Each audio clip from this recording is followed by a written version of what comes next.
want to show commitment. That is what we practice.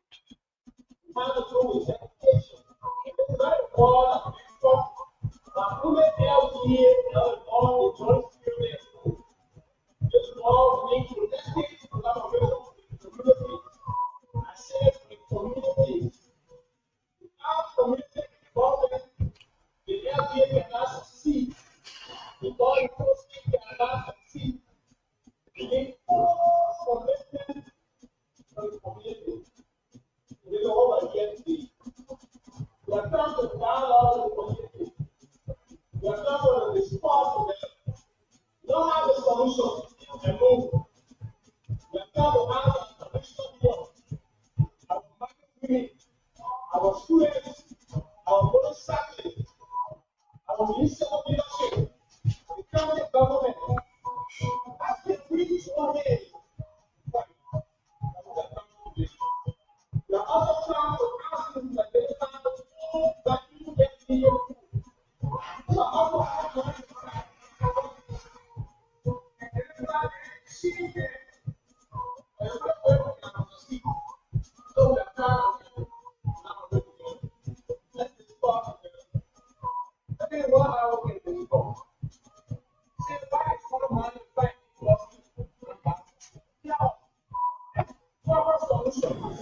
I can assure you that I dismiss anyone without going through due process.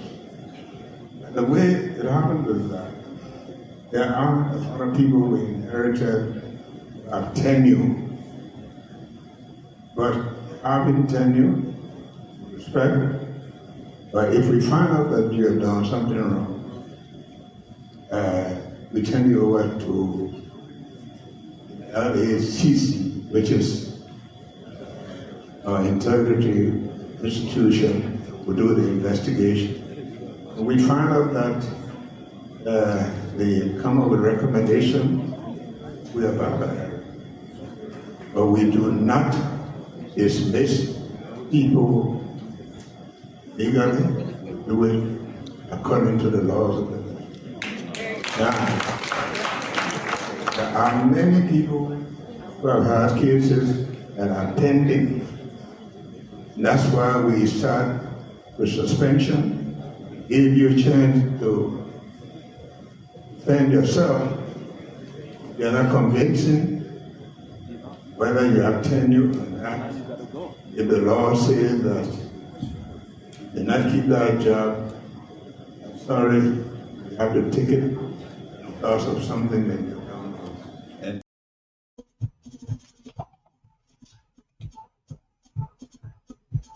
the LTA thing, so I just wanted to make one clarification. So the question I was asked, nobody was dismissed from LTA. The commissioners that were at LTA, all of them resigned their positions. And we have all the letters of resignation. They all resigned. So there was no dismissal there. So the information we have is wrong.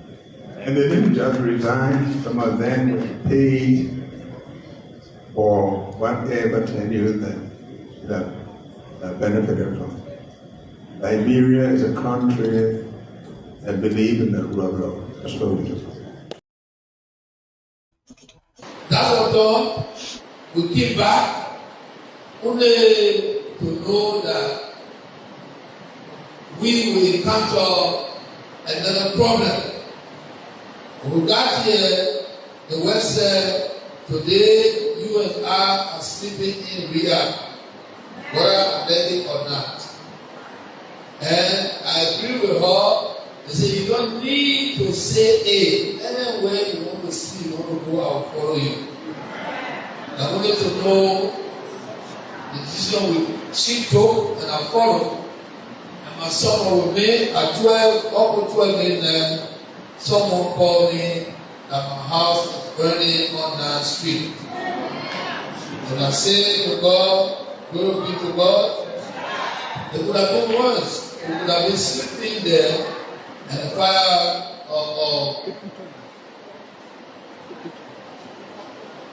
the night.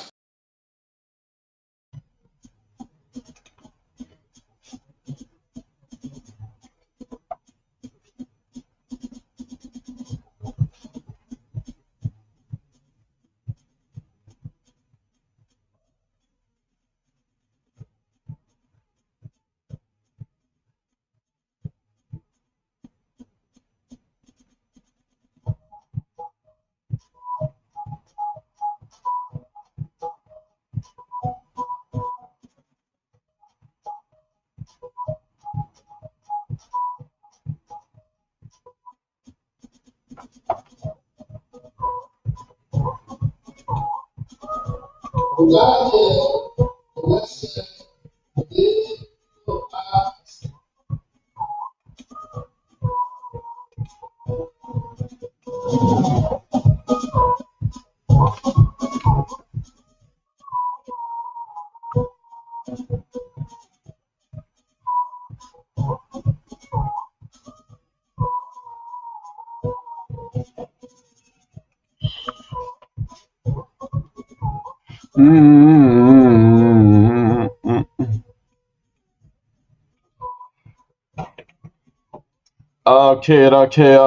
Okay. Good morning, good morning. Wherever you are, folks, and whatever you are doing, a pleasant good morning and welcome. Welcome to another day. Welcome to another morning. Welcome to another hour right here on Spawn 107.5.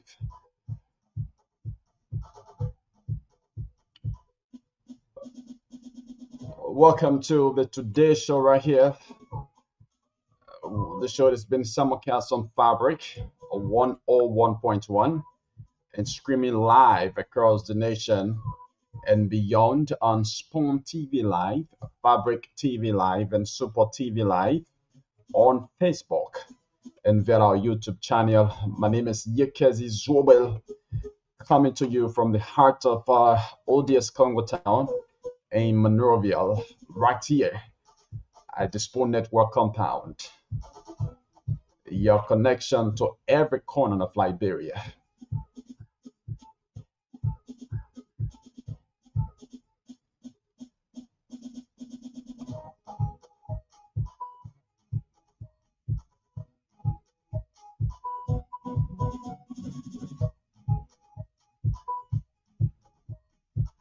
So this is the show where we cut through the noise and bring you the stories that shape your life, politics that influence your future, economic updates that affect your pocket, social issues that touch the various communities, and the religious issues and cultural conversations that shape our identity as Liberians. On this show, no topic is too big or off the limits. No voice is too small. This is your platform to listen, to learn, and to engage. Every morning we're here to inform, to inspire, and to ignite action. We break down the headlines, so we unpack the numbers and challenge the status quo. And we bring you voices from all walks of life, from government halls to local communities, from entrepreneurs to everyday Liberians making a difference. So whether you are sipping your morning coffee on your way to work or still at your home, if you head into school, for you our students, both secondary and tertiary students, are starting your day just from whatever location. Stay tuned because we've got you covered. We've got everything lined up here for you here this beautiful Monday morning. All of the trending developments, updates from the world of sports, analysis on some of the trending issues in the country. So we cut across Liberia to speak with our correspondents. And today we're going to be discussing a very, very important issue. And that's going to be our main point of discussion here this morning. We talk about Liberia's president, Joseph Boakai, who's expected to return to Liberia on today. We talk about his pledge to terminate or permanently ban FGM in the country. The permanent termination of FGM would mean that Cindy activities will not be carried out. Well, there's a possibility that a Sunday society goes on, but without any form of FGM being carried out. This decision has been accepted by some traditionalists, by some of our chief and elders, while others have not accepted this decision. Others are preferring or suggesting another decision and also criticizing the Westerners for interfering with the tradition of Liberia. So we talk more about that this morning, plus other trending national issues. So keep it down set, brace yourselves, and let's have a wonderful time together. Let me recognize those of you watching us live on Spawn TV.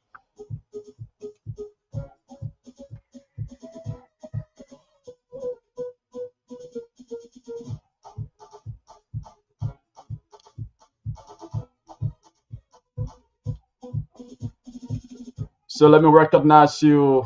Nehemiah Blawa says, good morning. I'm watching from Dupont Road, Painesville City. Mohammed Kakai says, good morning. Mohammed, thanks for supporting the show. Shiku Kone is watching from King George, Grand Cape Mountain County. Sidiki Traore says, good morning, Spoon FM. John Lobo is following the show. Darius K1 Batwal is also following the show and says, good morning. I'm watching from Saclay City, specifically at the Saclay Comprehensive Health Center in Ilatura District number 7, headed by Musa Ability as representative. Simeon Zoe Jr. Is following the show. Mustafa Lahoun. Vinicius Junior Bai is following the show. Zohanna Kama says, good morning, family. Following from Logan Town this morning. Amos Omega Johnson is also following the show. Mohammed Estroman is following the show as well. Thanks for following. And let me say good morning to all of you following from Radio Land. Those of you listening to the show, good morning and welcome, and let's have a wonderful time together here on this beautiful, beautiful Tuesday morning. Today happens to be the 30th day of the month of September, and tomorrow, of course, will be the end of September. So welcome, folks. Let's have a wonderful time together. Those of you watching us, keep on commenting right down there in the comment section. And of course, we pin your comments live on the screen.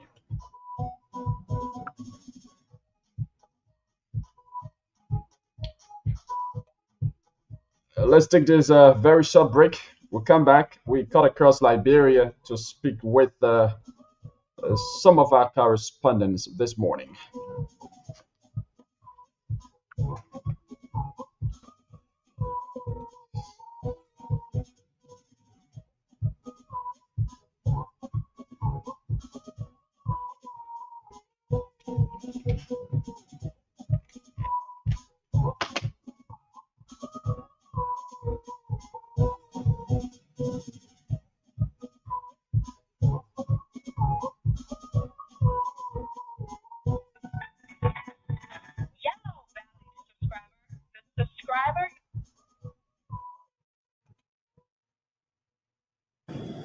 I can assure you that I dismiss anyone without going through due process. And the way it happens is that there are a lot of people who inherited tenure, but having tenure, respect, but if we find out that you have done something wrong, we turn you over to LACC, which is our integrity institution, will do the investigation. We find out that they come up with recommendation. We abide by that. But we do not dismiss people legally. We do it according to the laws of the land. Now, there are many people who have had cases and are pending. And that's why we start with suspension, give you a chance to defend yourself. You're not convincing whether you have tenure or not. If the law says that you not keep that job, I'm sorry, you have to take it because of something that you've done.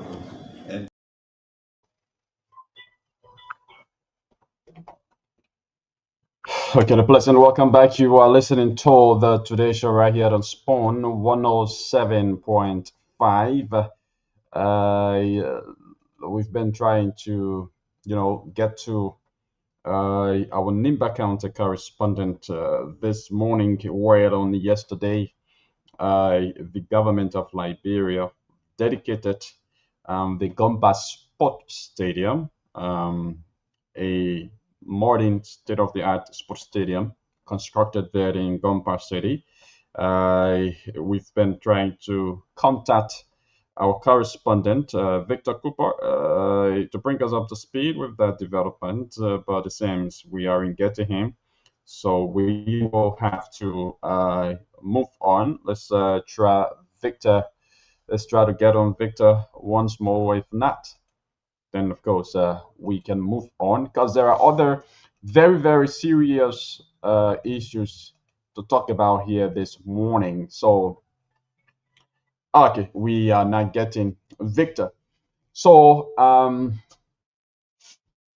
there's a court order here this morning, and this case is a very, very high-profile case, a very, very high-profile case coming from the 6th Judicial Circuit Court, and this court has issued a ruling for top government officials to be arrested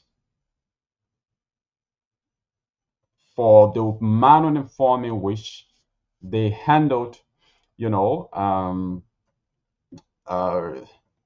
53.34 carat diamond that was discovered under the regime of the former president George Weah. The manner and form in which it was handled, there's no account for that 53.34 carat diamond. So the court has issued a statement. So we will read out the statement coming from the court to know who are those individuals involved in this case. So he says, court orders arrest of former officials over missing 53.34 carat diamond. In a dramatic legal twist, the 6th Judicial Circuit Court has ordered the immediate arrest and detention of several former high-ranking Liberian government officials for their alleged roles in the disappearance of a 53.34 carat diamond, as Judge J. Boaman Konto declared a criminal network responsible for the scandal. The ruling issue names prominent figures including former Justice Minister, Councillor Frank Musa Dane, former Justice Minister and Attorney General, Councillor Frank Musa Dane, Gisela Murray, former Minister of Mines and Energy, Mustafa Twankara, President, Diamond Dealers Association, Kova Baker, James Biaku, Emmanuel T.J. They all linked to appraiser, certification, and sale of the diamond. Judge Conto's findings followed a Supreme Court mandate to investigate the legal irregularities surrounding the seizure and subsequent handling of the diamond. The court concluded that the entire process, including appraisal, certification, and sale under the Kimberley process, was conducted under the influence of the Attorney General's opinion with no transparency or proper documentation. The ruling describes the case as involving a network of a criminal cartel united in the author of connivance, secrecy, and collusion. The judge said it was highly unlikely that the diamond could have vanished without the involvement of high-level officials. Court orders imprisonment until diamond is accounted for. So the court has ruled that unless the named individuals account for the diamond's whereabouts, they must be arrested and jailed at the Monrovia Central Prison.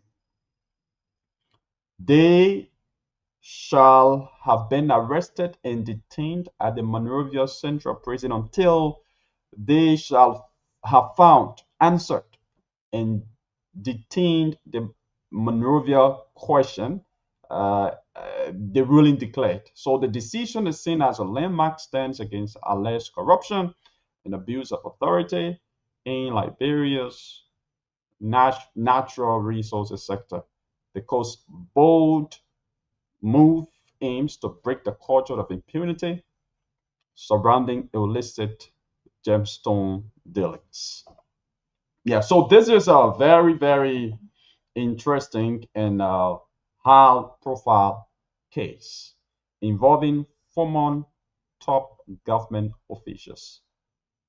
Okay, and they identify key figures for audience clarity are Councillor Frank Musadin, the former Minister of Justice and Attorney General, Gisla Mori, former Minister of Mines and Energy, Mustafa Twakanra, President of the Diamond Dealers Association, plus other individuals like Koval Baker, James Biaku, Emmanuel TJC.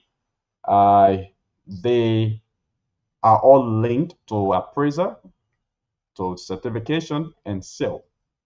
So this is a high-level case, and this scandal is something that has been the court is investigating, but has issued a ruling that these individuals, including the former the former Minister of Justice, they be detained at the Monrovia Central Prison until they can account for the 53.34 carat diamond.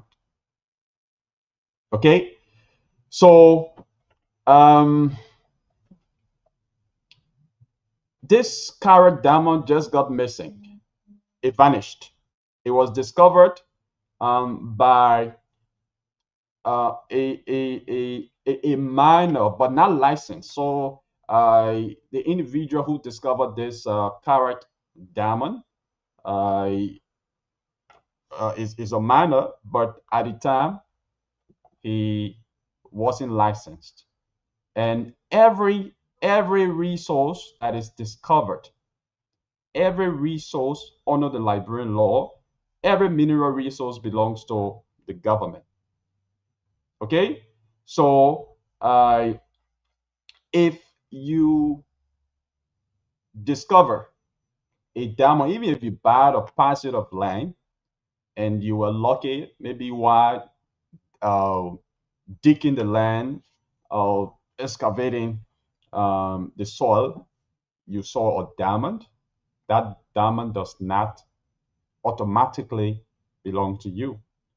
According to Article 22A of the Liberian Constitution, all mineral resources, including diamonds, are considered property of the Liberian government or property of the Republic of Liberia, regardless of land ownership.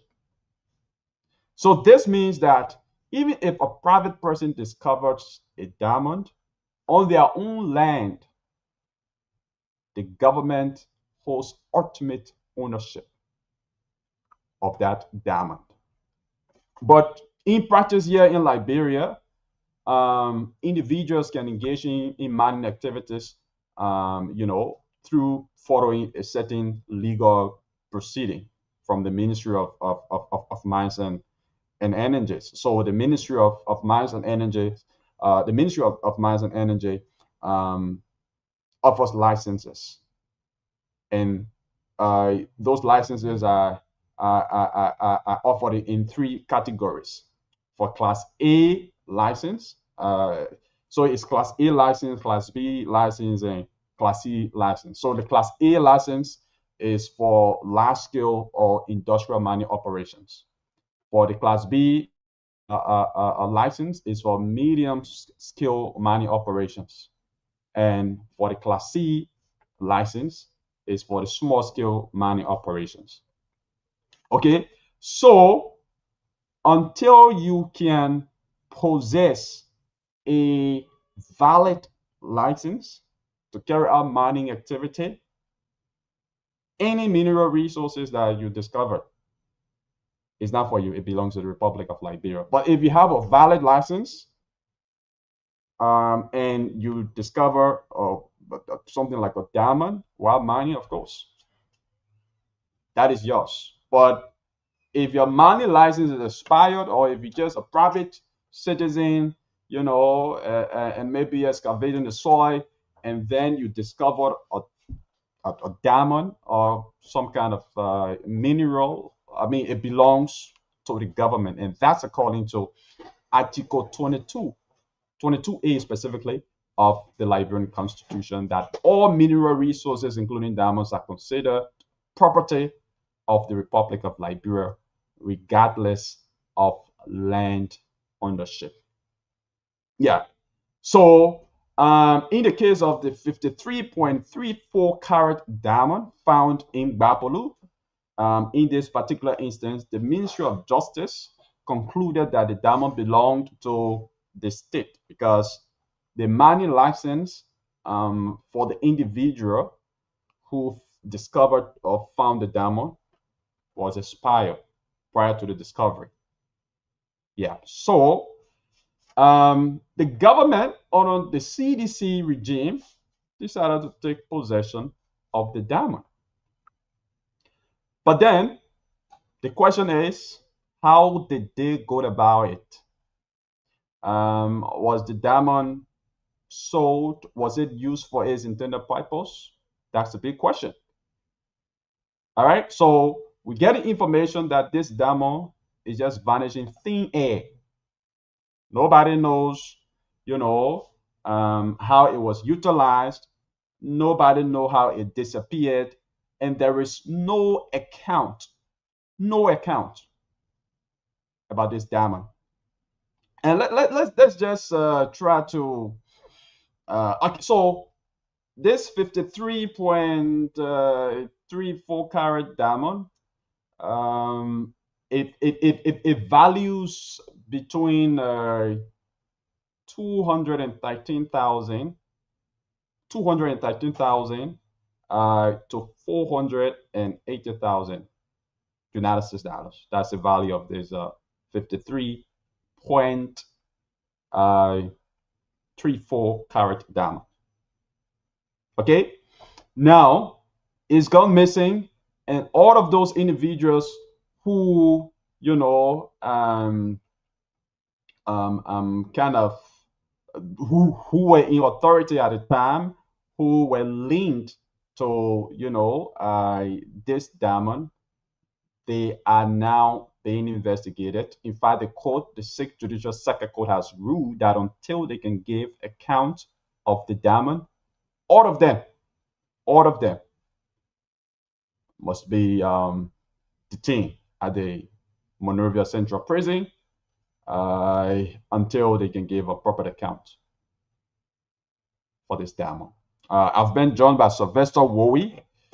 Sylvester, good morning and welcome. Good morning, Yakazid, and good morning to our listeners on our process this morning. Yeah, welcome. Pleasure. Yeah, so I think you've been following. You guys have been following on this diamond issue, and the ownership of the diamond is something, and I like the way you place it. Every mineral found on the soil of this country belongs to the government, despite the ownership of the millions of. Because I know the government regularly apportion piece of land to people involved in the diamond business.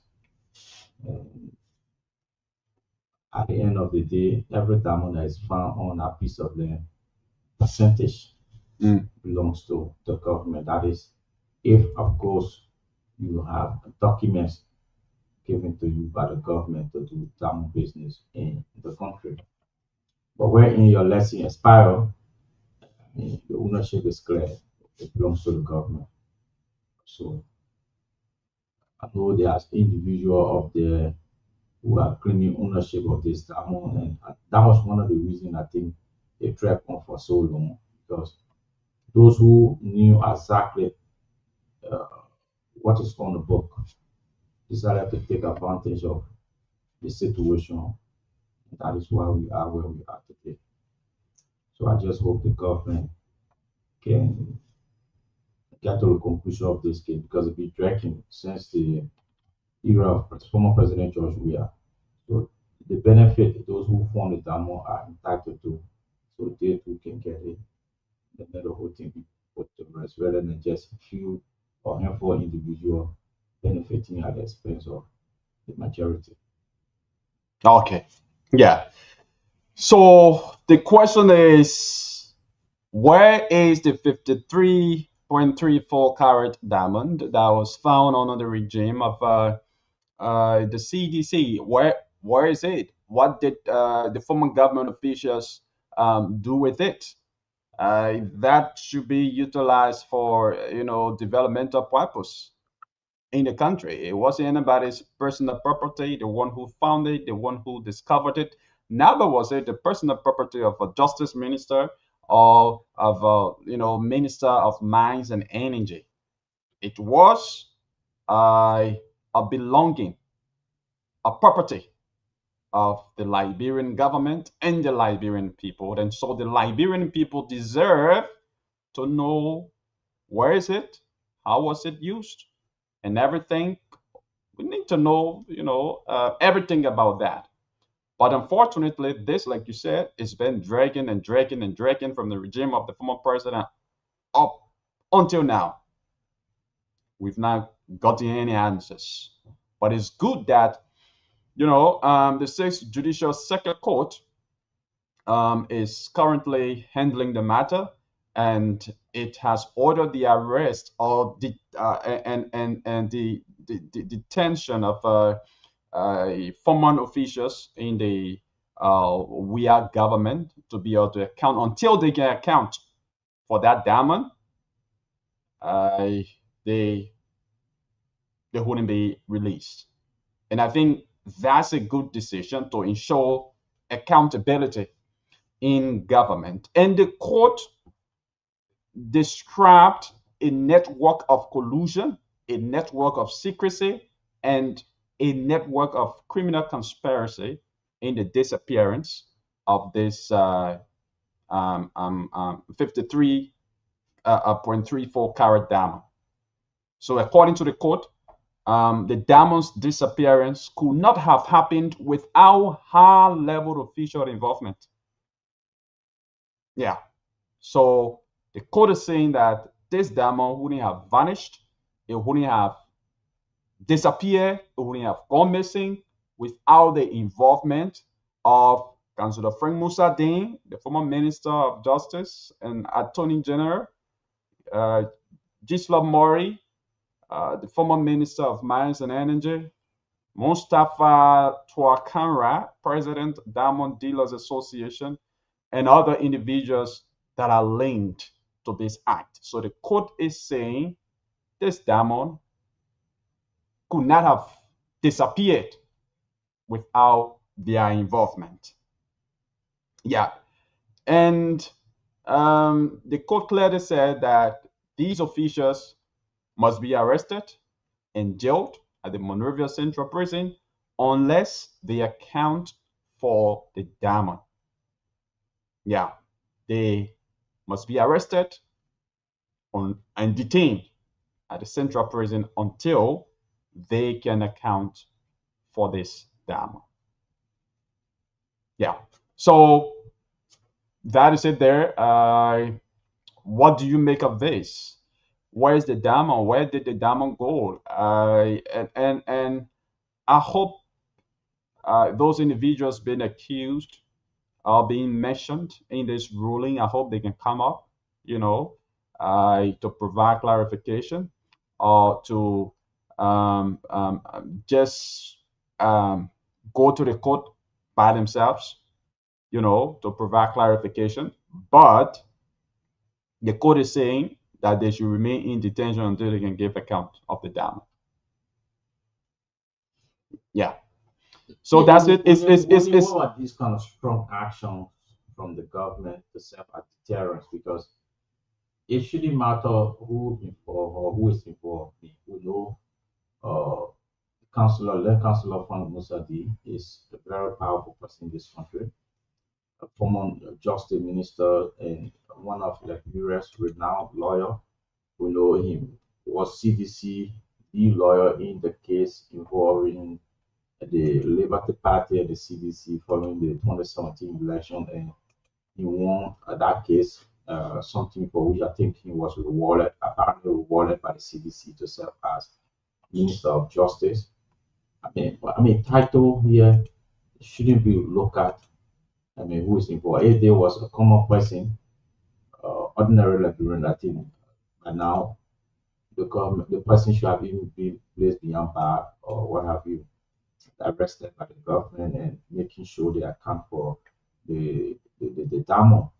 So it shouldn't matter because it's the councillor from Musati or other former government officials. I don't want people to see this as a witch hunt against the former government officials. I mean, this has to do with Liberia and the interests of the people of Liberia. That is a key thing that we need to look at. Yeah, so Liberians, where is your 53.34 carat diamond that was discovered by a Liberian in Gbapolo County? And it was reported to former government officials, including the Minister of Mines and Energy under the regime of former President Weah, and Justice Minister then, Councillor Frank Musa Dane. Where is this diamond? Why, since this diamond was discovered, we've not heard anything about it. Everything about it has been very fugitive, has been clouded with secrecy. Everything about this diamond has not been transparent. We've never heard anything absolutely about it. Where is it? It appears that this diamond has disappeared. It has vanished. It's nowhere to be seen. And now the court is asking for the arrest and detention of former officials to account for this diamond before they can be released. What do you make of this? Callers, the lines are open and have your say here this morning. Callers on 0770-417724, 0770-417724, 0555-101075, 0555-101075, and 0770-417724, our 777-777-1075 number is also on call. And have your say on the show this morning as we go on with our discussion. So we also have another very interesting talking point here for you. So we'll have to take a very short break to do some bit of adjustment to be back with you.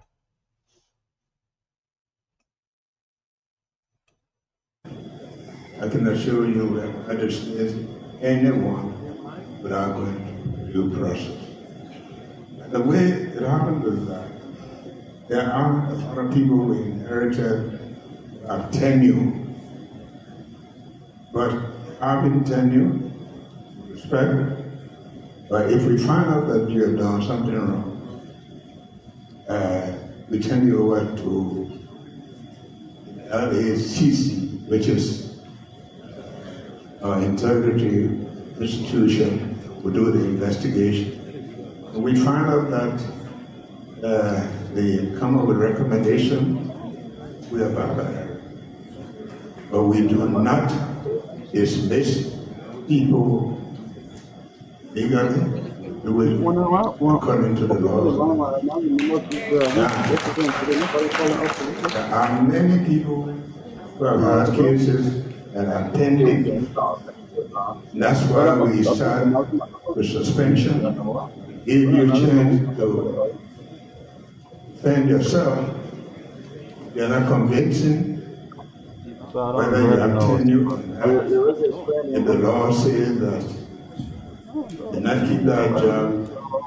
I'm sorry, you have to take it because of something that you've done.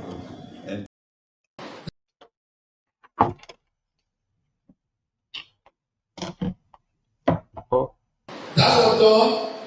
We came back only to know that we will encounter another problem. When we got here, the West said, today you and I are sleeping in Riyadh, whether ready or not. And I agree with her. They say you don't need to say A. Anywhere you want to see, you want to go, I'll follow you. I wanted to know the decision she took and I followed. And my son was with me at 12, up to 12 midnight. Someone called me that my house is burning on that street. And I said to God, glory be to God. It would have been worse. It would have been sleeping there and the fire of the night. I can assure you that I dismiss anyone without going through due process. The way it happened is that there are a lot of people who inherited tenure, but having tenure, respect, but if we find out that you have done something wrong, we turn you over to LACC, which is our integrity institution, will do the investigation. And we find out that they come up with recommendation, we abide by that. But we do not dismiss people legally. We will, according to the laws of the land. Now, there are many people who have had cases that are pending. And that's why we start with suspension. Give you a chance to defend yourself. Okay, the pleasant welcome back. This is the Today Show, the Spoon Breakfast program here on Spoon 107.5. The show has been simulcast on Fabric 101.1. It appears that we are having, technical problems here with our lines. We are being told that our lines aren't ringing. I don't know what's the problem, but we hope to sort that out as we go on with the show.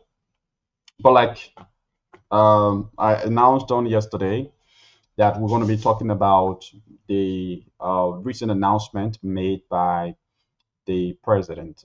It's a commitment or a promise. So, at a high level meeting in the United States of America with the UN, the president of the Republic of Liberia, His Excellency Joseph Yuma Boakai, uh, promised to permanently ban female genital mutilation, promised to permanently ban FGM, and the banning or permanent termination of FGM, who essentially mean by that, Sandy Bush activities or Sandy Bush society activities will be terminated basically, because it is said to be was carried out in the Sandy Bush, plus other, moral education. We understand they all carry out there traditionally. So this has been a very, very long-lasting tradition of Liberia. It's been temporarily banned. Most traditionalists have been having a hope that this ban will be lifted so that they can continue with their activities. But with the recent statement coming from the president of the Republic of Liberia pledging to international partners that he will ensure that FGM is banned permanently in Liberia, it has brought mixed reactions amongst our traditionalists. Okay, yes, some of our traditionalists have agreed or are siding with the president that FGM be permanently banned from Liberia, while others are not. Others are saying the tradition should remain as it is, and some other traditionalists are preferring or suggesting medicalized FGM, and we'll come to get to explain to you what a medicalized FGM is. But firstly, to begin with the discussion, let's bring you a simple definition of FGM for the sake of those of you who don't know. Like we said, FGM is an acronym that means female genital mutilation, and FGM is the cutting or removal of parts of a girl's or woman's external genitals for non-medical reasons. And that's something that is said to be done in the Sandy Bush. Okay? So it is the cutting or removal of parts of a girl's or a woman's external genitals for non-medical reasons. Okay? Now, what's the rationale behind an FGM? So our forefathers, our foreparents, one of the reasons they said they carried out this act or they practiced this act was because they feel what was to control the sexuality of women, of psychosocial reason, okay, to control the sexuality of women.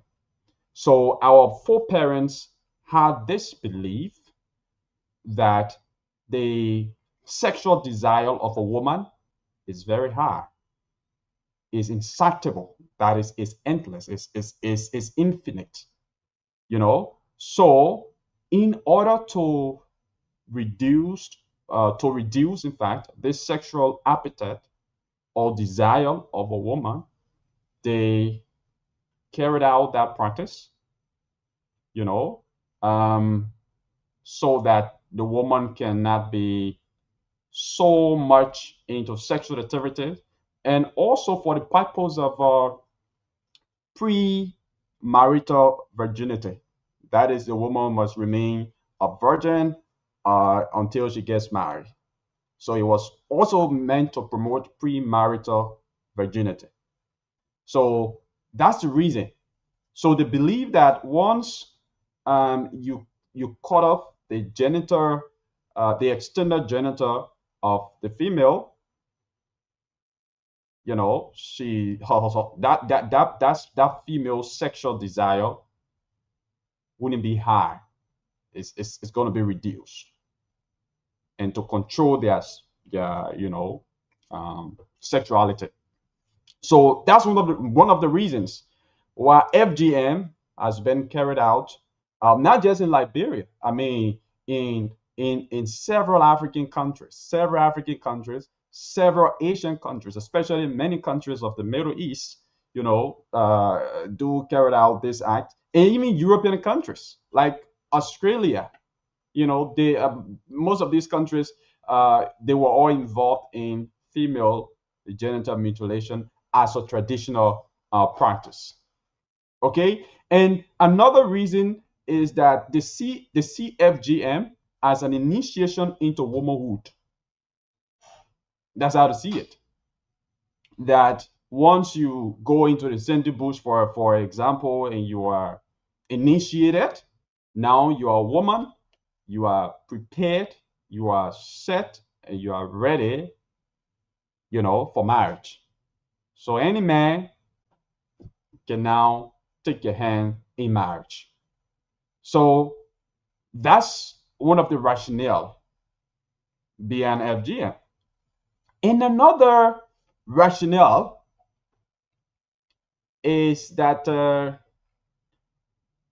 in other traditions, I don't know whether this actually is reflective of, or is true to Liberia, but in other African traditions, in other Asian traditions, the belief there is that the external genitals of women is very ugly and is filthy.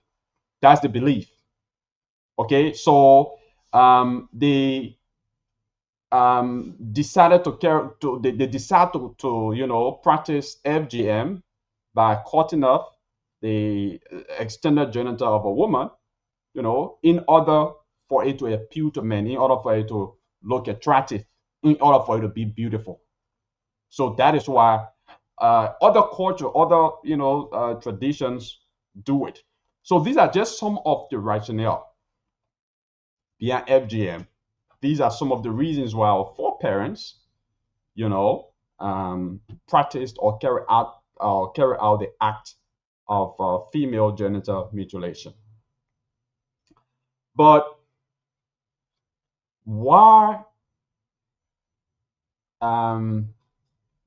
is the UN and, let's say, the Westerners against FGM? Okay, so the reason why the Westerners, the United Nations, and other international organizations are against the act of FGM is because, according to the WHO, it does not have any health benefit.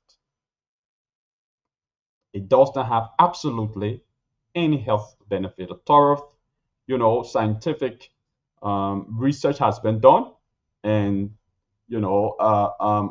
they figured out that FGM has no medical benefits whatsoever. But instead, it comes with a lot of immediate negative effects, immediate complications, and long-term complications.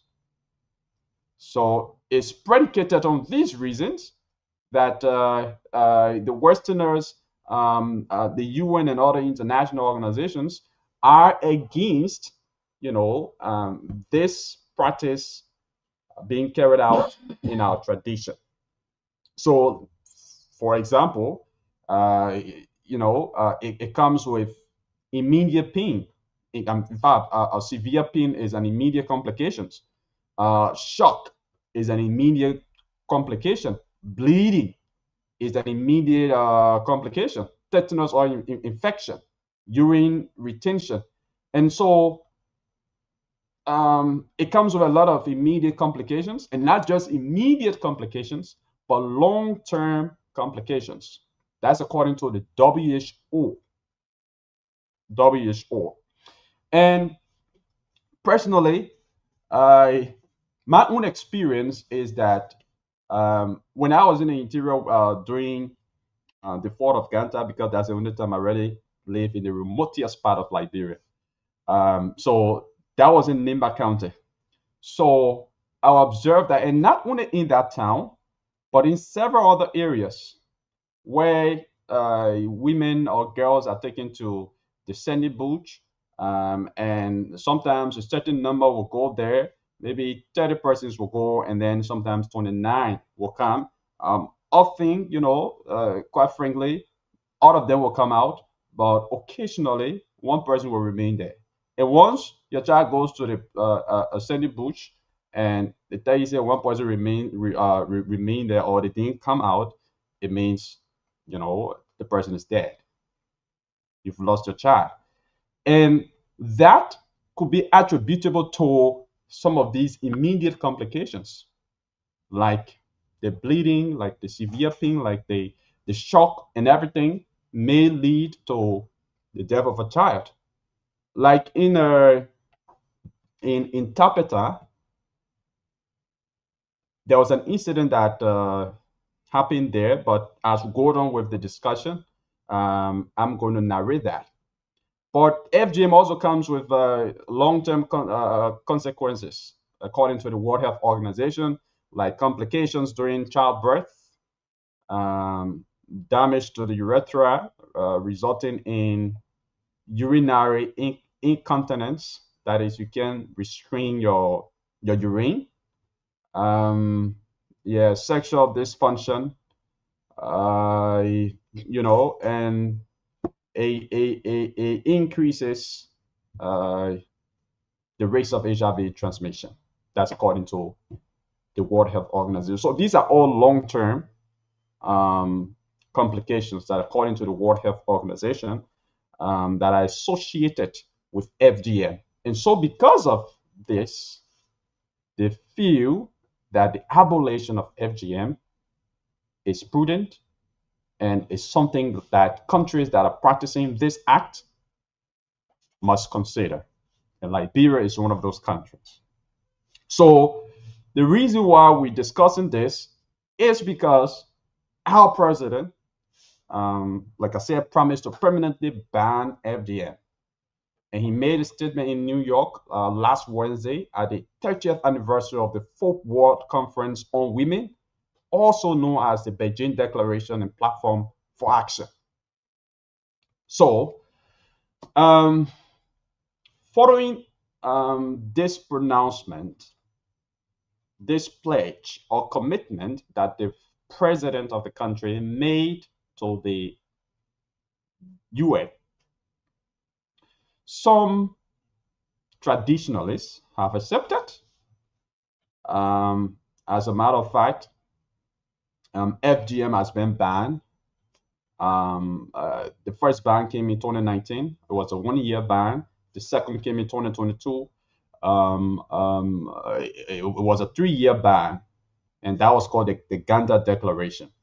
And that 2022 temporary ban expired in this year, 2025. It's already expired.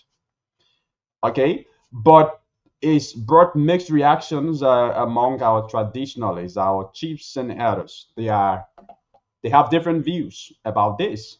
Some are saying no. In fact, the temporary ban that has been carried out to us, some of our chief and elders were totally against it. But their leaders, favor the action. And so that's why they had to abide.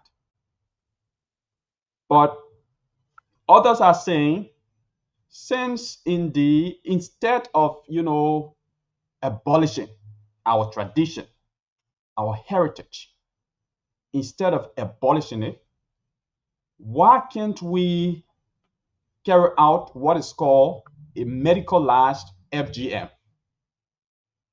Medicalized FGM. So some educated traditionalists are saying we should carry out medicalized FGM.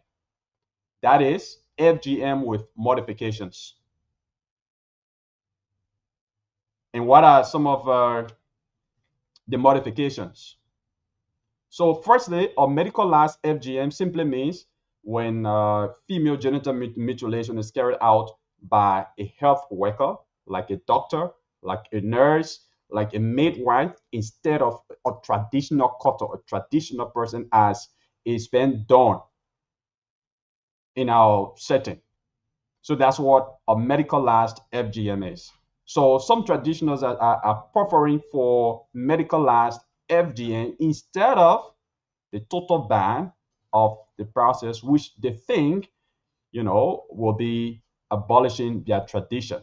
So they are opting for modifications or amendments to be done to the tradition.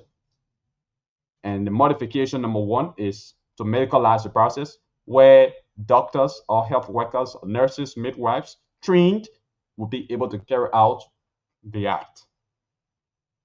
And these individuals, most of them, are already part of, the ascending society or the poorer society. So they can carry out the act medically.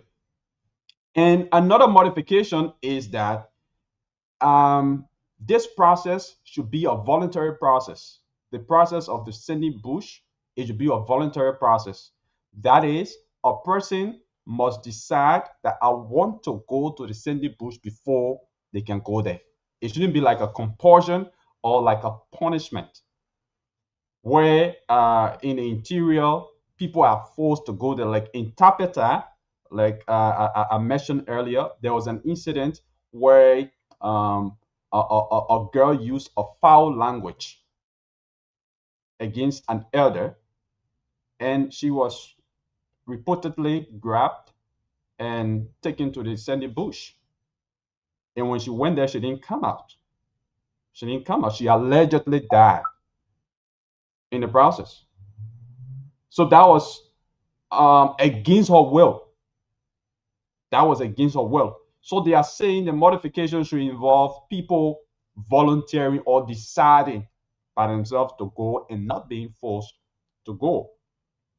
And another modification is that anybody who's deciding to volunteer to go in the sandy bush or the poorer society, they must have reached the age of consent. What is the age of consent in Liberia? It's 18.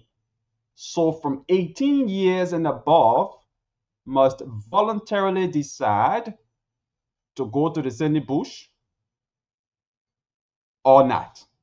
They shouldn't be forced. A minor should not be carried there. A minor should not make that decision, whether voluntarily or involuntarily. A minor should not do that. So these are modifications that some of our educated traditionalists are calling for, instead of the absolute termination or absolute a permanent ban of FGM. So this is the argument. But with all of this, the medicalized FGM and everything, the WHO is still saying, even though medicalized FGM is done in a health setting, but it is still harmful. The WHO says it's still harmful. It is still dangerous, and it's still a violation of human rights.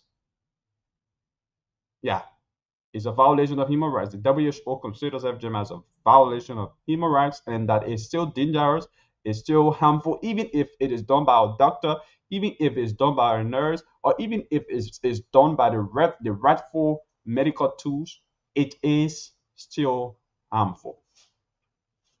Now, our own people here angry, they see the Westerners' decision as an interference into our tradition. An interference into our tradition. And so they too are criticizing the Westerners, that in the Western countries, there are far traditions that are far worse than what we're doing here. But the Westerners, they're not looking in our own closet, but they're looking in our closet. They got pores in their eyes. They're not seeing the pores in their eyes, but they're seeing the pores in in the eyes of African countries. So particularly, I was in a conversation with a traditionalist, and he made mention of uh, gender affirmation surgery. Yeah. So he said, but in America, the people carry out gender affirmation surgery. Don't you think that the gender affirmation surgery is far worse than what we do here in the sandy bush or in the poorer society? Don't you think it's far worse? And if you don't know what a gender affirmation surgery is a surgery that helps a person's body to match with their identity. So it's a surgery usually done on transgender. Okay, for example, I say I'm a male by birth. Hmm? A man by birth. But I identify myself as a woman. I say a woman, and I act in a woman, and I dress like woman, and everything. I say I'm female, for example, a female acting as or identifying themselves as male. Okay, so those are transgender people. But some of them take this a step further, and the step further that they take it is to do the gender affirmation surgery. That is to match their sex with their claimed identity. I say I'm a male by birth, but I identify myself as a female. And so I go to do a gender affirmation surgery that is to change my sex from a male to the sex of a female to match my gender identity. So that is what they call gender affirmation surgery. So he said this gender affirmation surgery is even far worse than a female genital mutilation that we do here. But the Westerners, they're not looking at that. They are criticizing our culture, and that is their tradition. That is their culture. We're not seeing anything about it because it's happening in their country. Why should they be, criticizing our own culture? So that is the argument. And the gender affirmation surgery itself, it comes with its own negative effects as well. It has a lot of negative effects. And it comes with loss of sexual sensation or function. So, I mean, it means some people may experience numbness or permanent loss of sensitivity.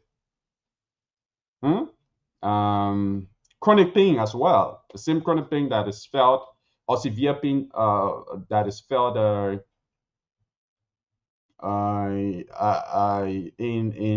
when FGM is being carried out. Yeah, but for them it's chronic pain that is it lasts longer, long-term pain in the particular operated area, scarring or poor healing, which may require additional surgeries. You go on the gender affirmation surgery, but then the sore is not healing. It's not healing. It's scarring. So once that happens, you have to go under another surgery, and that comes with a lot of psychological distress. Yeah. So if the surgery outcome does not meet your expectations, or it worsens your current condition, that is, if you have done the surgery before, I mean, a it has a psychological effect on you, and it even leads to infertility, permanent infertility. So the traditional, our traditionalists are saying these consequences of gender affirmation surgery, they are far worse than the consequences of a female genital mutilation. So why aren't the Westerners criticizing their culture, but they are criticizing our culture that they should leave us to carry out our culture? So that's the argument, and we thought to bring you this to talk about this morning because it's a sensitive issue, very sensitive matter. What do you make of the president's decision to permanently ban FGM? Permanently ban FGM. What do you make of that? What's the take? Sylvester Wowe is here. Let's hear from him before we try to go to the lines. If our technical guys have tried to resolve the issues with the lines. Sylvester, let's hear you out. I sat back and listened to your narrative. Mm. I really don't have much to contribute to this because and I like the way you read from prepared text, following the research. But here we are, the Westerners are not containing the LGBTQ community, the gay and lesbian community. They got no issue with the effects, by being the gay or a lesbian, but they got serious issue with female genital mutilation. According to them, have issue, involved in a violates human rights, but they see no human right violation in someone, a man sleeping with another man. God said this is the reason God created man and woman. They see no violation in a woman sleeping with another woman, but they got serious issue with this female genital mutilation, which they consider a violation of human rights. Yeah. So for that, it's like and I like the Westerners may argue that for theirs is done at the will and at the volition of those individuals, rather than what is done here with the FGM in our various towns and villages where people are forced to do that. There's no evidence base that people in the West is by their own election that they accept to be a gay or female. We know at times people are influenced, and once you are influenced, that's not your will. That's a will. You are influenced. It could be like right now. The reason you are not forced to do anything. For which the West, you are human. You are an adult. You should. You should know what's right, what's wrong. Influence. Adults can be influenced. Adults can be influenced. I agree, but it is left with you to read between the lines to know what's good for you and what's not good for you. So if you are influenced by somebody's action, you want to emulate that action. What it means is let me just learn the reason for which the West keep pushing this mandate. I just call it mandate because that's the only way we receive the money that come along with it. The West feel of African countries, many of us are very poor beyond the poverty line. So, which is a fact. Which they use now their financial might to make sure that we abandon our cultures. Because if the West will say our cultures are harmful, but is the best, then we need to read between the lines. Why would we be abandoning things that our forefathers been doing, things we know that have benefited us? The issue of female genital mutilation been around for thousands of years. They have benefited. How has it benefited thousands? We know the poor and sound society, is it served as a form of education before the Western education was ever introduced. And the Westerners are not against the educational aspect, but they are particularly against the FGM aspect. And that's why they're against. When you started your narrative, you started by saying there are reasons for which they decided to carry out female monitor. mutilation, and it is clearly spelled out. It was intended to bring some respect to women who, Okay. yes, I mean, that was their own objective, but then their reasoning. But today, the white men see it as harmful. So their practices are the best because their practices come along with some benefit that has to do with cash benefits. And I was just reading a release from a local organization who is also working to make sure that these things are achieved. The National Coalition Against Harmful Practices. And they have let the president Joseph Yeah. yes, You're for coming low. You just want to face the mic. yes. They are ruling the president for his initiative, and they also believe that Liberia again is going to make history by becoming the first African country to take the lead in this fight to end genital mutilation in Africa. And the president did talk about $8.3 million doing his statement at the UN.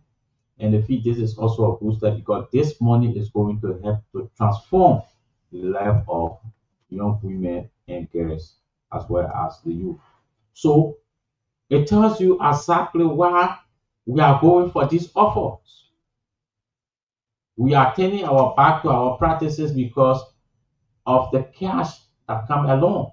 The current budget is far below $1 billion, but the president is making a pledge of $8.3 billion to make sure we succeed in this fight. And that money, where is that money coming from? And once the president is going to enforce it, make sure we act laws that will ban these things. Yes, the West will provide the money to make sure we abandon our cultural practices. Uh, Look, you can see, I'm not sitting here to hail the practice as good practice, especially when you have women who are escaping from these practices and abandoning their homes, going to seek refuge in other parts of the world because they don't want to experience the things that come along. But man, we need to be realistic and look between the lines. Mm. Why would someone be hating his or her practices as the best and telling you to abandon yours? It is because of the influence that come along. So you think our cultural practices must be maintained? Sure, it need to be maintained and respected. Yeah, help us in a And very long way. it should be done the same. I mean, just the same way as it has been, or I mean, that is left with as we inherited them from our forefathers. Because other traditionalists are calling for some form of yeah, modifications look, to be done. if you look at even the That textbooks we read in school it today, shouldn't be forced. It shouldn't be forced that a child or a minor must not make the decision to do it.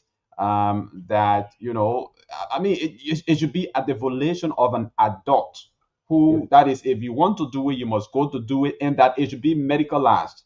Because all of these things, I mean, I think the World Health Organization said it all, that all of these things being done by traditionalists who don't have the idea, who don't do them medically, it causes a lot of immediate and long-term pain, and that is not good for the health of the women, and that's also against the human right of the women by them being forced to do these things. see, I just told you. I mean, if you look at the modernization of the world, Mm. even the textbooks you and myself read in school back then, Mm. many of those textbooks have been modified to suit the actual day reality. Okay. So we got our tradition elders and chief. I mean, they are wise people, very respected in handling this matter. I think they can make the decision where modification requires rather than just coming to put an end to the entire practice. So today the African culture is considered a harmful practice. And we forgot over the years where it landed us. But because somebody wants to live luxurious life in Europe or the United States of America, they look, I'm escaping from the traditionalists in my country because they want to take me to the sandal beach. Yes, you are definitely welcome, and you get how we call it, you get status to move and live in Europe, and you even get paid over it. So, and those who benefit from those initiatives come back here and condemn our own practices. Sorry. So I think it's a very sensitive issue, like you said. We just need to open the lines and listen to what Liberians got to say on the matter.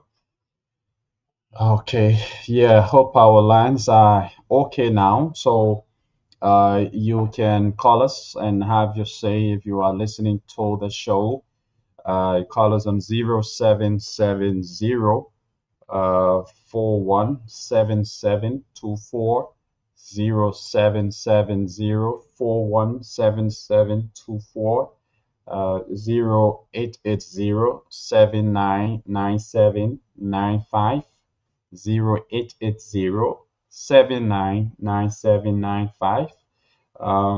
triple five 101075 are the numbers to put it through. Call and have your say this morning on the show. Let's talk to this person on the line. Good morning, your name and where you join us from.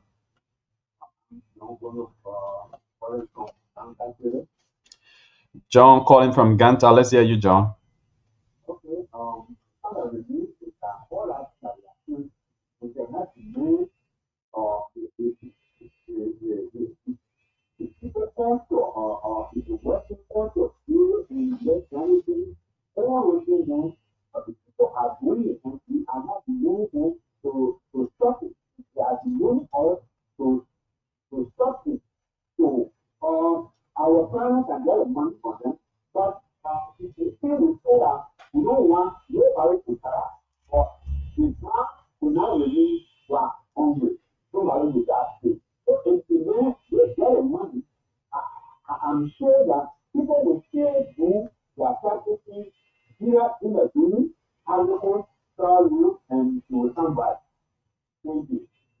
Thank you. Thanks for calling. Let's talk to another person. Right there, Liberians will leave, go to Ivory Coast and Guinea, practice their culture, and then return.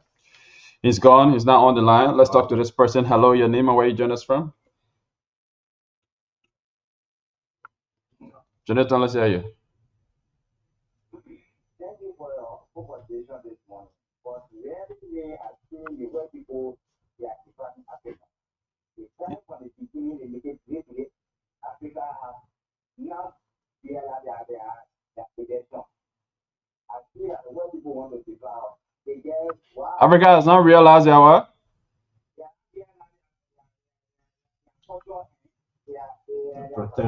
The pretensions that come along with the culture. Yeah, go ahead. Go ahead. Because they always made their own look good, then they made our own look okay in our face. Men and men who always men, they are the people that come with our men and men should not go on with men. But now they are coming with it, they say men not go on, they say that we should stop and start it. Why should we Africans should be talking about that? We Africans should be this country, and we are not going to say we should be getting water to our people. Thank you. Thank you very much. Thanks for calling. Thanks for calling. Let's talk to another person here. Hello, your name and where you join us from? Good morning. Let's hear you out. Thank you so much for the topic on the I would say I will look at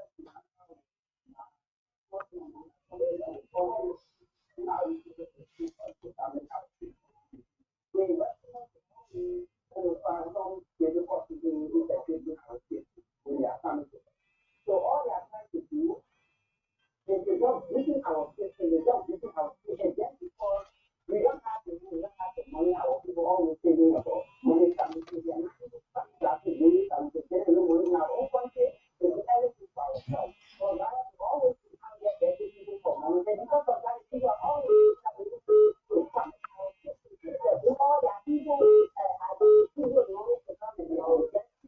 Thank you.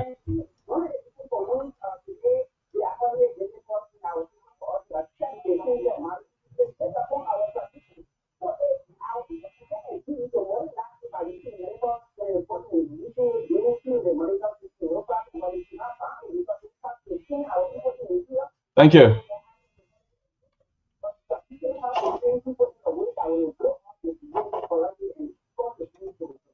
Thank you. Thank you very much. Let's talk to another person. Hello, your name and where you join us from? Emmanuel Brown, let's hear you. I am actually happy this morning to hear such discussion, but I one way or the other side because the issue of the white culture trying to intrude into our society is very often. There is nowhere in Africa that we Africans intrude into their culture. What is the reason why they continue to intrude into our culture? Number one, they say men to men should marry in Europe, and they continue to impose on us. They are not happening in Africa. They carry on all of their software and everything. We are not imposing anything on them. Why is it that our culture that we as Africans have been holding over the decades of years, they continue to damage it? This is a clever attempt to bring serious suffering on us in Africa, and we may all have to depend on them for everything. Look how our rubber in Africa here today, especially Liberia, they are not producing time here. They take our rubber and carry, they take our diamonds, they take all of our resources and carry in Europe.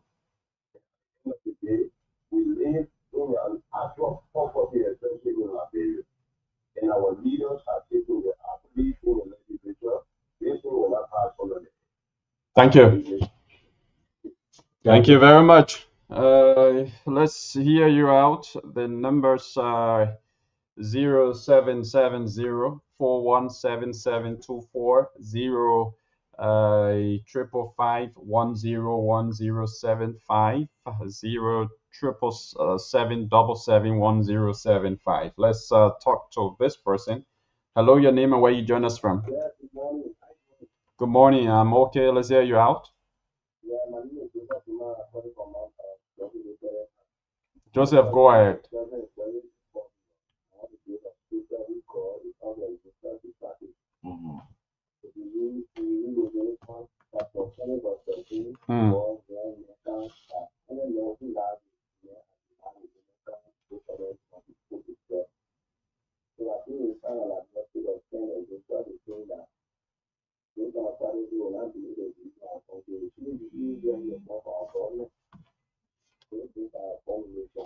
Okay, my dear brother. Thank you so much for your input. Thanks for calling. Let's talk to this person. Hello, your name and where you join us from?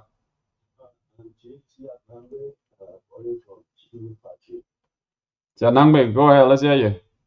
Yeah, on the issue of the document that is discussing, for me, I have to believe that some of the practitioners that are part of council of the party that is discussing, they won't let me believe it because for me, I believe that that aspect of what they can carry on female, they have some natural implication, and I believe it is the tracking of their practice.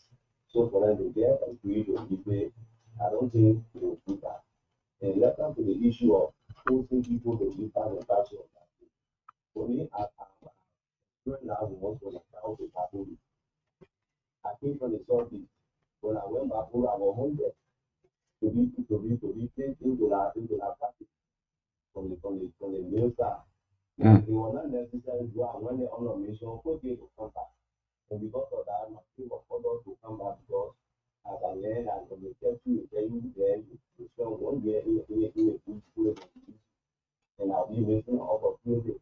So I think issue of trying to transform that they shouldn't those folks they shouldn't get food there against our law, of course you don't with our law. I think the only way your law will be necessary then since your movie travel to somewhere else, let's see there. Okay, thank you very much. And that is where the human right abuse comes in now. And if I may just come in briefly before we go back to the phone lines, I'm in the know of many cases where parents who experience the practice are now making decisions on behalf of their children whether to go through the very practice they experience or not.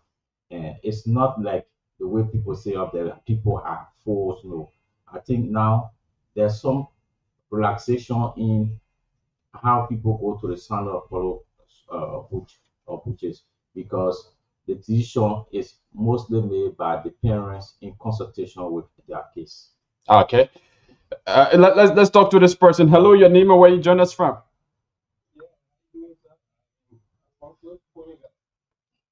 Alfonso, please go ahead. Yeah, thank you for the awareness giving, but for me, I hate from local district. It was not a good decision for me that the president has been saying that the president agreed to. In Africa, especially Liberia, it will bring a big division in this conflict. The president, if he has done this, not for you. But there has been no division in 2019 when this thing was banned. The chief elders were all sitting and they all agreed for that to happen for 1 year, and then another temporary ban for 3 years. Was also declared in 2022, and that 3 year ban is just expiring in 2025. So why are you guys thinking that the chief and elders would not agree for FGM to be permanently banned?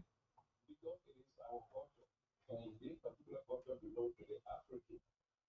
Okay, yeah, but the World Health Organization says the culture is not good. That's is harmful. It's against human rights. Let us start telling us of what we are just giving to our people, the understanding of what men want to be a woman, then they accept that. Men and men don't really accept that. Then we, I just come from local Zayman. They told them they just graduated about 976 first week. Where? Gentlemen, Lofa, In Zozo? yeah, I will share the video Okay. with you When did that happen? of recent. The graduation took place last week, Monday. Yesterday, Monday was week even. When did they go there and when did they come out? They were there for 9 months. So it means they violated the temporary ban. we look at we are not going to agree to that. Right now, it is going on in Woolsey, it is going on in Bogota, it is going on in Benton. So it means Lofa County has now been abandoned by the 3 year temporary ban. Onia was just done so 1 month ago. Mm. And other times are getting ready. So why can't they just make it then he said that we are not even going to listen to him when it comes to the next election.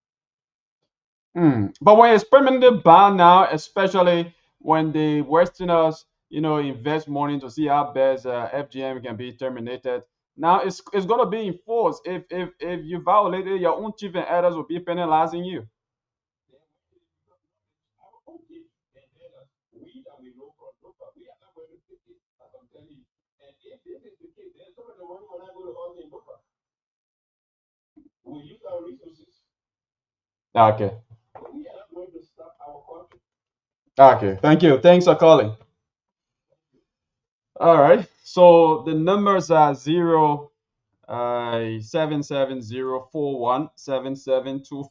07704177240 555 and 07777771075. Those are the numbers to put it through. Let's go back to the lines and talk to this person.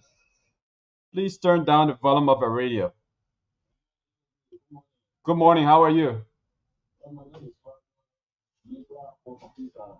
Yeah, let's hear you from Peace Island.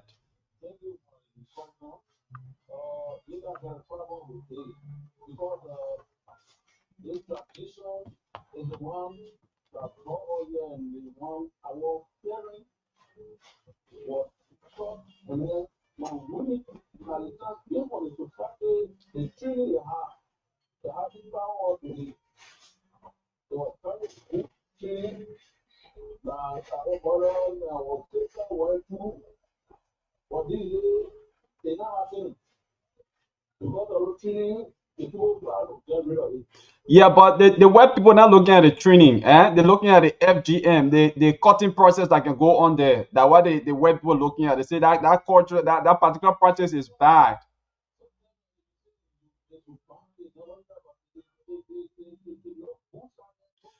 No, for the training, the moral training where women can be taught how to, treat their man, how to serve their man. I mean, the weapon not against that one. That one not against human right. What they say is against human right is the cutting, the genital mutilation that goes on there. That what they say against human rights.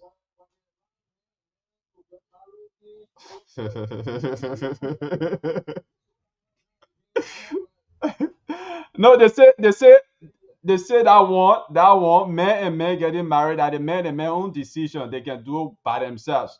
But for the FGM for the Sandy Bush people can be forced to go there. Children can be forced to go there against their will.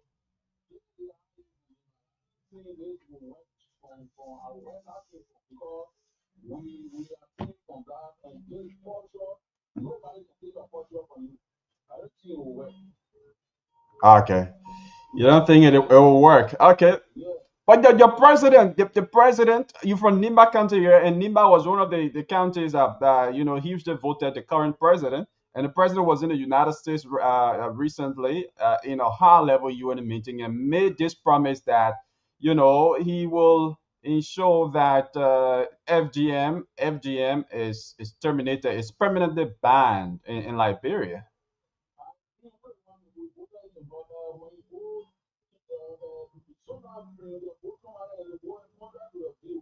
Mm.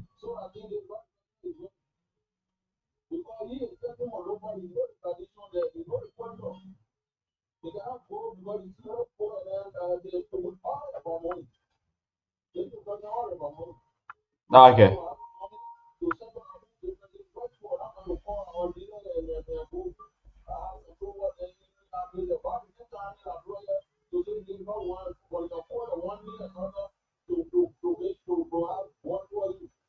Thank you. Thank you very much. Thanks for calling. Let's talk to another person here. Hello, your name and where you joined us from? Hello? Okay, we lost that person. Let's talk to this person. Hello? Please turn down the volume of your radio, please.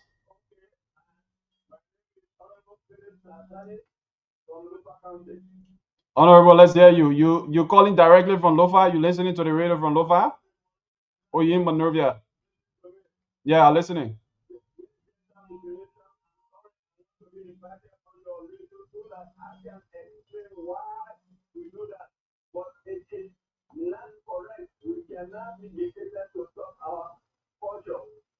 Okay. So let me hear from you. Let me hear from you because I was just on the radio here giving some of the rationale, beyond it based on research that I did. But why is it done?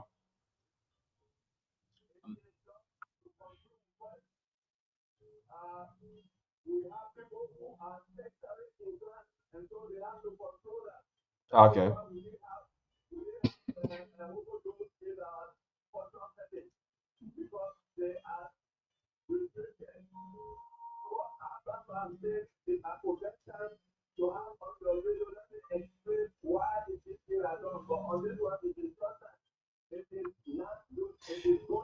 You, sir. Yeah, yeah. Use your short time to just share your expertise, your experience, or why you think these practices are good. We'll give you the time. Yeah.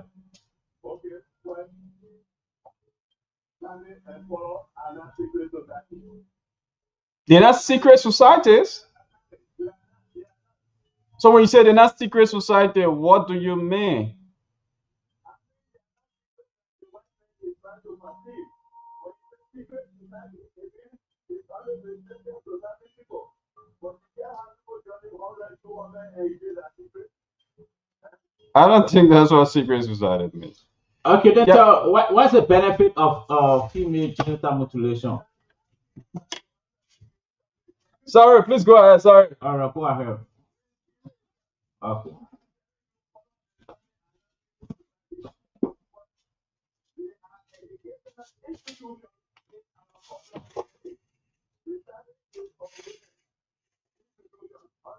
Go to that schooling. And it is for 3 years. Why? It's something. They educate them on the menstrual cycle. They educate them on delivery. They educate them to take care of the home. They educate them to be a doctor. So they educate them that when you come from there, you are under control. Okay. We don't know drugs and drug something. When we in our society, we don't have overdose. In the Western society, they don't have. That is why in our Western society, they do that. And then when society takes it, we want to take learn for 3 years. They don't force people at all. It's not force. It's not forced. No, they don't force people. No, but we know about several instances where people have been forced. The woman with this or the present contract who are trying to be white, can kind of tell you they force them. But they don't force people. No, they actually force people. They actually force people. Can you put me on your video to say, let me tell you what you ask Yeah, so you call this number after the show. After the show, 10 o'clock, 10:30. Call this number, and we can arrange a time for you to come on so that we can talk about this.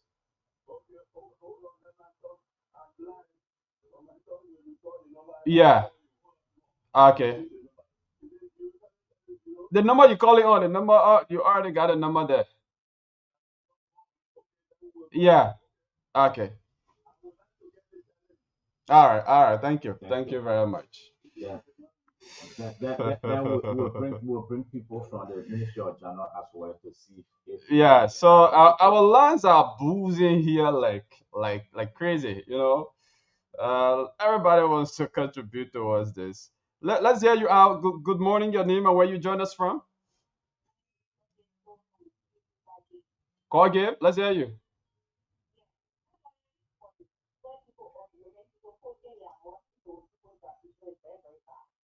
Mm. Mhm. And you are the same people the white people talking for. Yeah, but she said friendly speaking. Listen.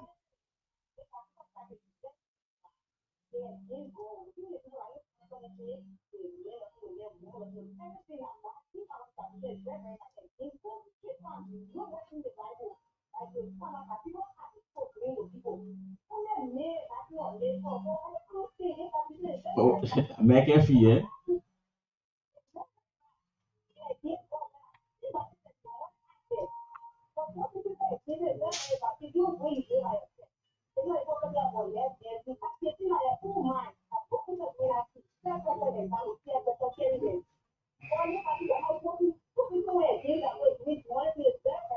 Thank you.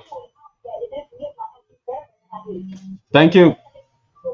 Thank you, God. I mean, and we want to hear from more women because Yeah, it's they the are the ones women correct, that correctly affected by are this. directly affected by this. So hearing from, I think she's the first female calling and expressing that is bad. She doesn't support it. Yeah, let's hear from the women. We want to hear more women call and express their views. Good morning, your name and where you join us from. Good morning.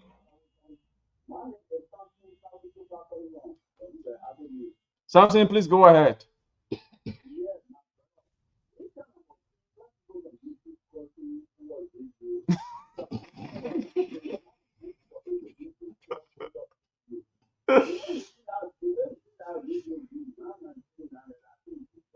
Uh, uh,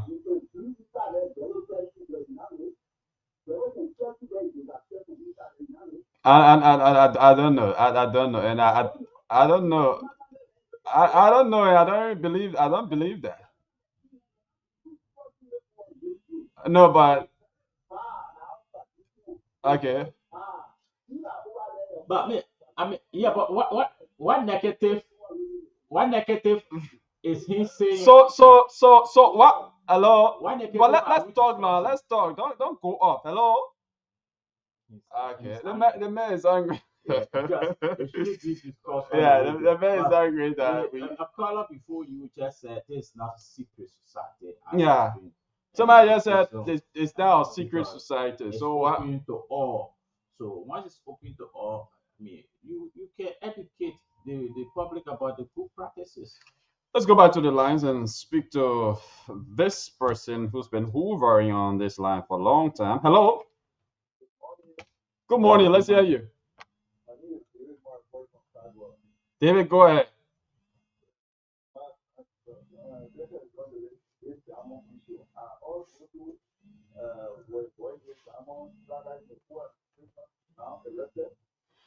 Well, they have not been. I'm not aware that they've been arrested, but a writ has been issued for their arrest and detention until they can account for the car, the diamond.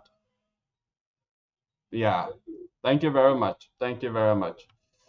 Let's talk to this person. Hello, your name and where you join us from?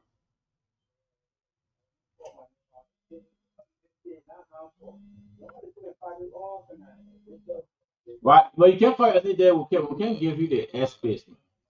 Okay, Hello. Okay. okay, bro. Okay. Thank you. Thank you. Thank you. Thanks for calling. Let's talk to this person. Hello, your name and where you join us from? You say your name again? Owasco, please go ahead. Mm. The FGM practice. No, you didn't join. No, you get join the Sandy Bush. You didn't Oh, join. that the poor society you're talking about, right? Okay. Okay.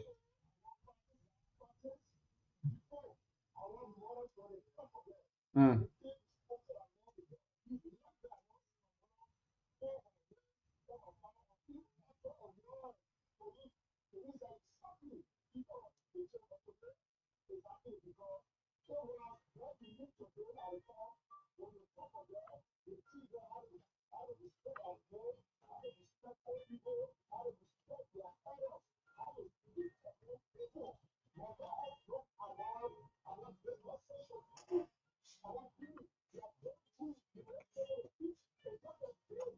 Yeah, speak. Address the women with respect now.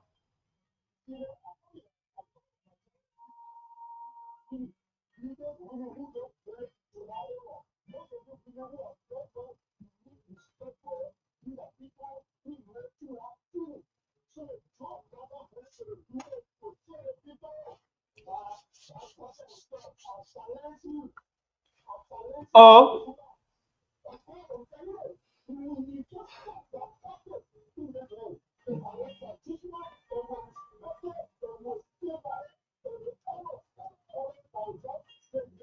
which country you from? Which country you from? The Lofa country, they team business strong in Lofa. Oh.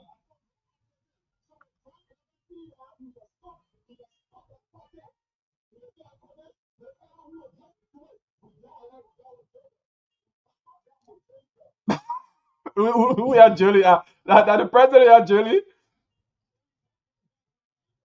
Who na Joseph Boaga? Joseph Boaga, you're Julie.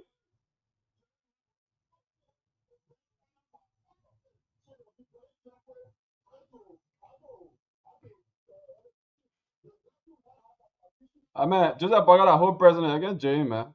Yeah, yeah. I mean, he's speaking with anger now because Thank you. uh,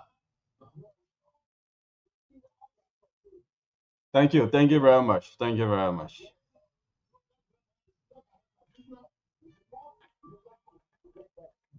Okay. don't get first. So let me just go over it.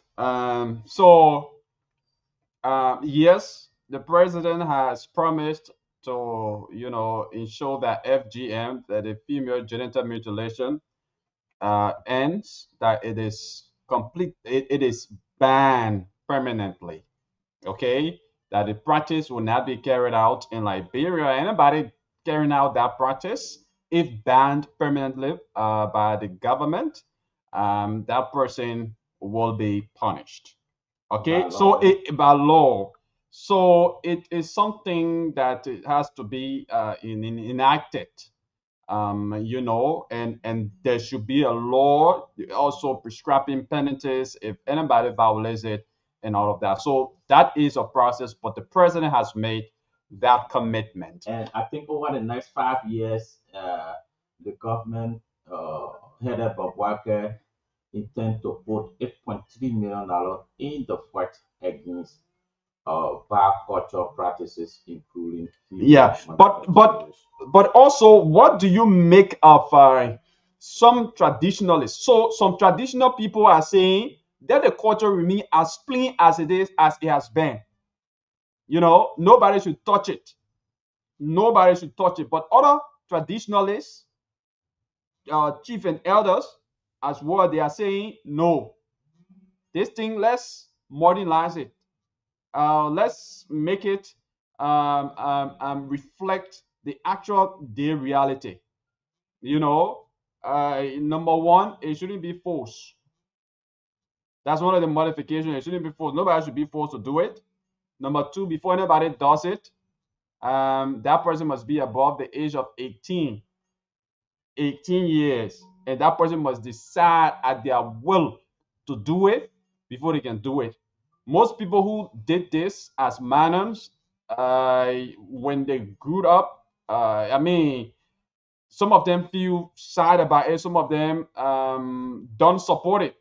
So it was a human right violation against them when they were a child. So that is, they were forced to do it either by their parents or by the culture or the society that they live in at the time.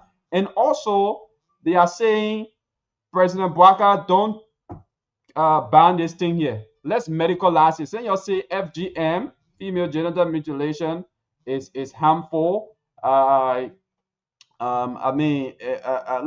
medicalize it.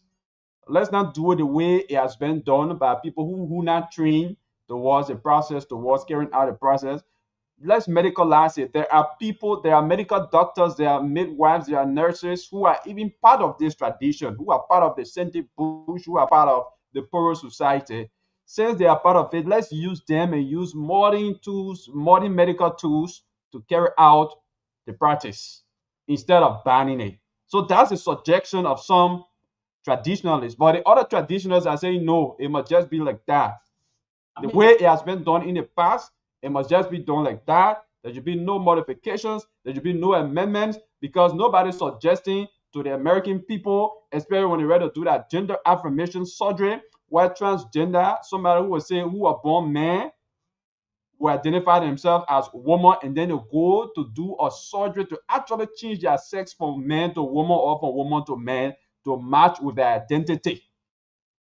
But I mean, They say they're not talking inside, so they must lead our own tradition too. This thing requires town hall meeting. I know before it's passed into law, there'll be a lot of this discussion here.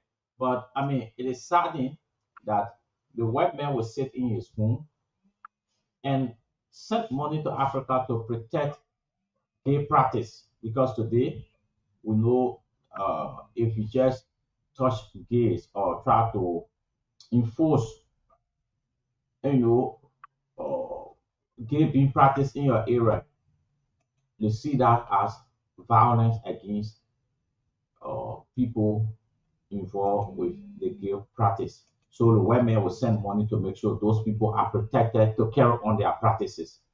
So yes, I think if Liberia is to pass this thing into law to end all female genital mutilation and bad cultural practices, the government will first require to have some town hall meeting and all of what you've been saying, I know working in line with actual the reality. I think some of those things are already taking place. The Okay. 3 years practice is no longer 3 years. We know because the children got to go to school or the girls got to go to school, it have been reduced just to suit the vacation period. Okay. Yeah, let's go back to the lines. 0770417724, 0770417724, 0555101075, 0777771075. Let's talk to this person on the line. We've got just 6 more minutes to go. Let's talk to this person. Good morning. Your name and where you join us from?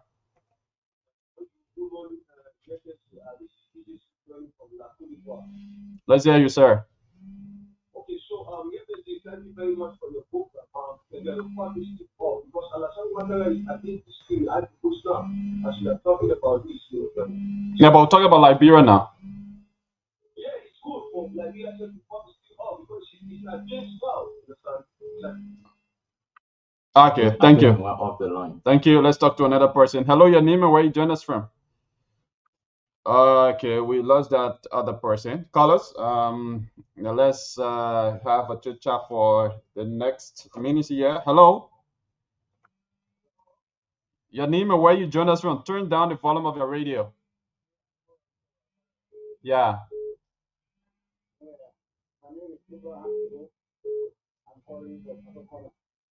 Yeah, please go ahead.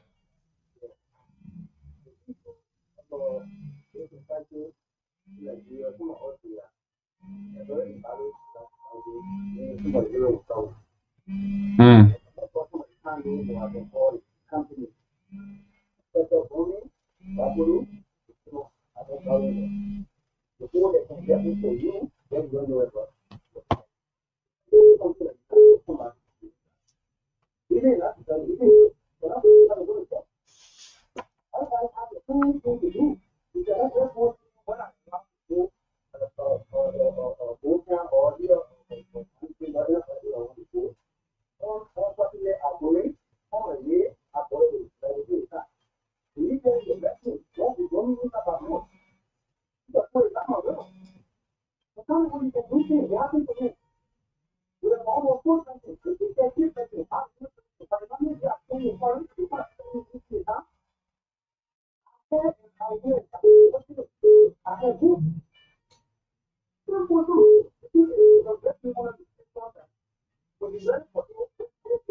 Thank you. Thank you. Thank you very much. Thank you. Let's talk to another person. The lines are boozing in here. Let's talk to this person. Good morning. Your name and where you join us from? Yeah, please go ahead.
Okay.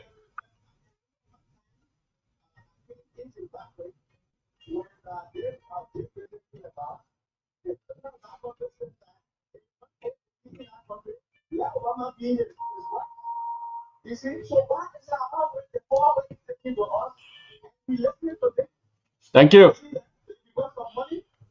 Thank you. Thank you very much. Let's talk to another person. Hello, your name and where you join us from?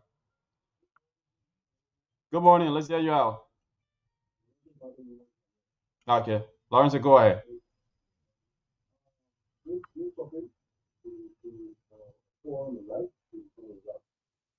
And I believe that people that are on the right, on the left, now see reason to go on the right. You know what I'm saying? Because that's how you school things. It's not supposed to be told. It's not supposed to be at home. My little sister in Walmart, she went somewhere in the food, on the roof, someone put it. She put it out there, and put it into the sun food. Today, the country is completely different. Right here, I think in something there, very different. The attitude is completely different. How different it is. Yeah. Different is that she wanted to my father things to all share on left. I don't go on the society. In the whole world challenge. Oh, So yeah, I she's think stubborn. respect the word. And I put it in the agenda, the ministry of uncolleague, The ministry agenda. the program for this, for this practitioner matter. Uh-huh. And so is the lady who was one of the people who was I give her the name of the Lord, as well as the mention. So if you want to do that, it shouldn't be told. That's what people think. It shouldn't be told. If you go to my child, she put on the age, one more time the age of being a woman thinking, so let him give a full class to say that we see the label, procedure.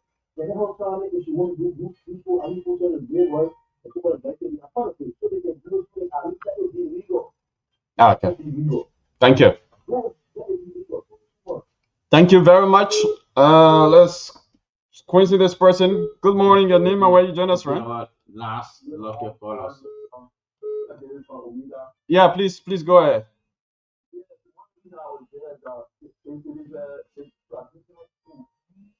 So one of the things that people are supposed to do is supposed to look at the money aspect because people that go there they charge a certain amount and the people live in group and cover now the school that tend to live around it. So this is one of the reasons they keep doing it because they get money from others. People is not good, you don't get people, but people are really because of one getting others. Okay, thank you. Let's be tough. Thank you very much. Let's squeeze in this person. Okay, this person has gone off the line. So, folks, let's squeeze in this person. Hello, hello. Yeah, you are final caller. Let's hear you out.